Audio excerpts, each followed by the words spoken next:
Nadiad real estate and developers એસોસિએશને જિલ્લા કલેક્ટરને આવેદનપત્ર આપ્યું. નડિયાદમાં real estate and developers association બાંધકામ વ્યવસાયના હેતુઓથી કાર્યસ્થ છે અને શહેરના 125 ડેવલપર્સ સભ્ય તરીકે નોંધાયેલ છે.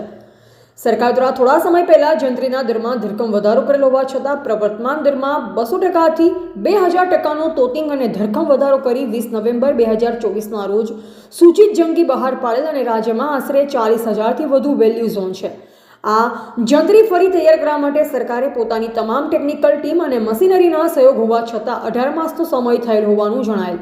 આમ છતાં તે અંગેના વાંધા રજૂ કરવા અંગે ફક્ત ઓનલાઈન પોર્ટલની સુવિધા ઉપલબ્ધ છે અને તે માટેનો સમય ફક્ત 30 દિવસનો જણાવેલ. રાજ્યના મોટાભાગની ખેડૂતો અને સામાન્ય પ્રજાજનોને આ અંગેની પ્રક્રિયાની જાણકારી સુદ્ધા નથી.